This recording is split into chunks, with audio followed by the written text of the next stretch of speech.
We start here again. Where's his focus? How soft is he? I'm going to back him up.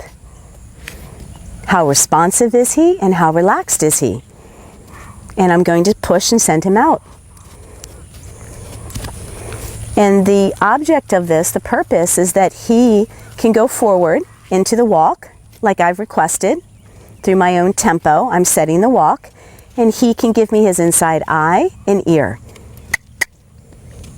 Good boy. So I'm going to ask him into bigger movement, which is going to tap into his adrenaline. And as a flight animal, when a horse picks up and speeds up into bigger movement,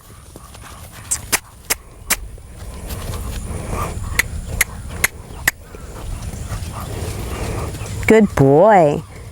When they pick up bigger movement, they naturally tap into their adrenaline. And if a horse is not emotionally agile, feeling safe, calm, and in control, they are going to react. And the reaction might be speeding up, bucking, inconsistent tempo. They're unconfident, they're unsure. So this is confidence. This is great. And see how relaxed and rhythmic he is. So he's very relaxed and very rhythmic. So that tells me he feels very calm and confident in my presence. So I'm going to ask him to a canter.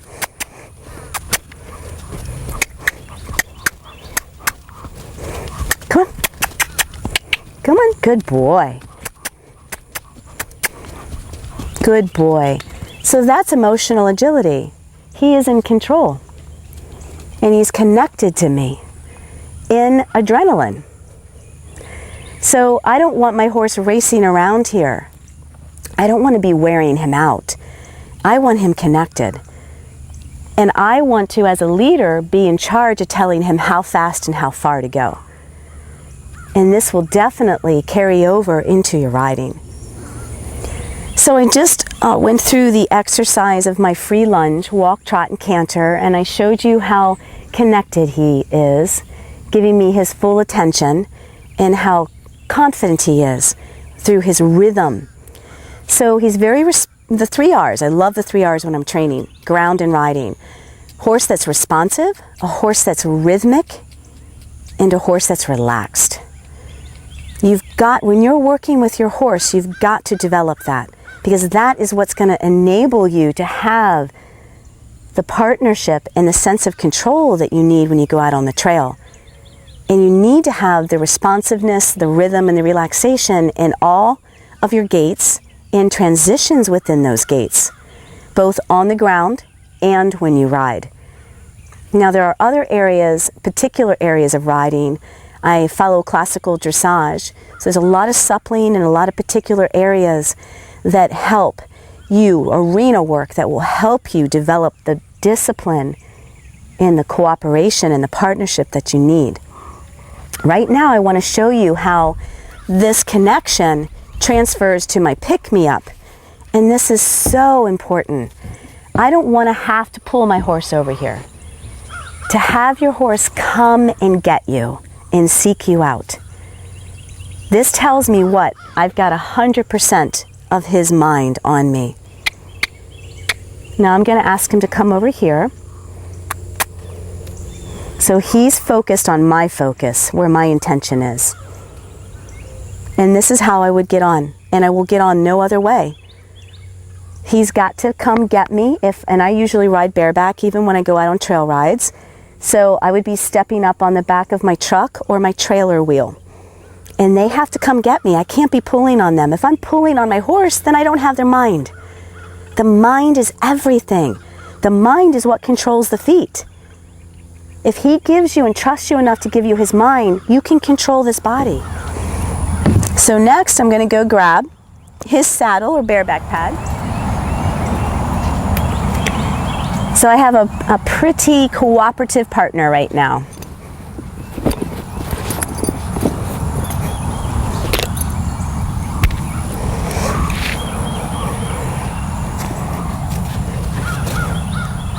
And I want to be able to move him around by touching all of these areas, these points of pressure, whether you're driving pressure or you're steady pressure, meaning you're touching your horse.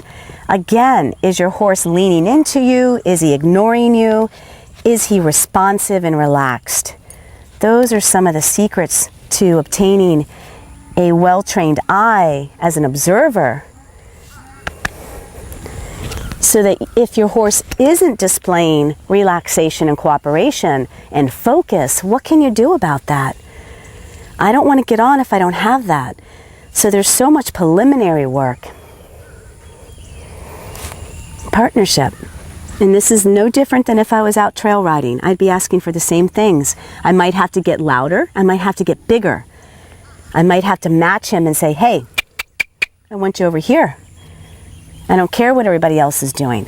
So remember, the more he focuses on everything else, the more he feeds off the energy around him, and he becomes influenced by that energy. You must be the biggest influence for all the right reasons. So again, I'm going to get on, and I don't want to have to ask. And if I do, I'll get bigger.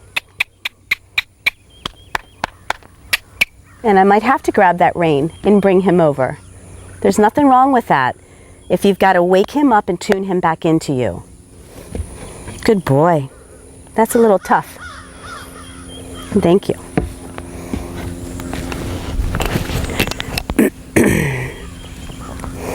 So one of the things I like to do when I first get on is, how quiet is he?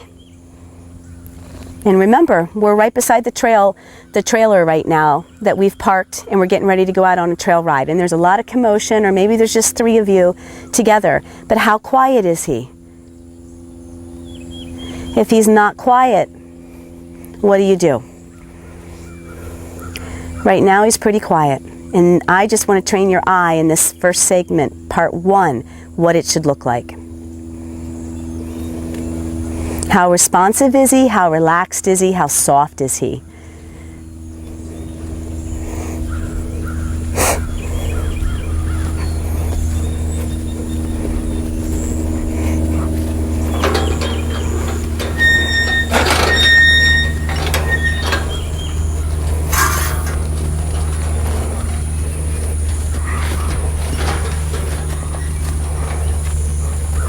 So, we don't always have a gait to work with, but we can work on moving the shoulder over and the haunches over. We can work on all of these subtle requests to see how much he's paying attention. I get this question often, how is arena work going to help me out on the trail? Well, oh my gosh, it is absolutely going to help you if you know what you're doing and you know what you're asking your horse. So arena work is really important because I'm going to get very specific, very particular about how fast, how slow my horse goes, how much he supples, how much I get that inside ear on me, meaning as Smokey is paying attention to me, those ears will reflect that. How soft is he? How responsive is he? So there are so many techniques when you ride that further communicate with your horse. And this again is about leadership. So understanding what am I asking my horse? What's the purpose of what I'm asking them to do? And being very fair and having follow through. Meaning, Smoke, I'm going to ask you because you're educated in less than 3 seconds to really soften and don't pull and don't slow down. And supple for me. So I can get a little strong and a little demanding with him because he understands this.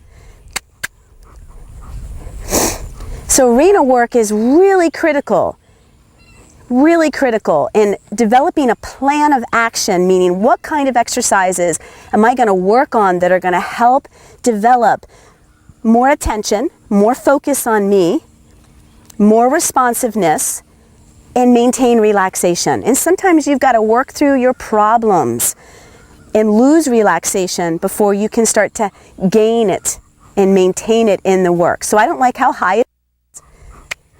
So I'm going to ask him to lower and break at the pole again. So the more I talk to him through my aids, the little bit more he starts to pay attention to me. And it's not just at the walk, of course. There is the trot. And there are the transitions within that gait. Good boy. So again, what am I focusing on? How soft my horse feels underneath of me, relaxed, responsive. Are his ears on me? Is he paying attention to me? You must develop this level of obedience and focus and cooperation. You must be clear. Now, can I speed that trot up? Can he maintain that trot? Can I slow it down without pulling? That's with my seat. Can I ask for the canter? And he has a nice, slow, controlled canter. Nothing fast and crazy. Can I speed it up? Can I slow it down?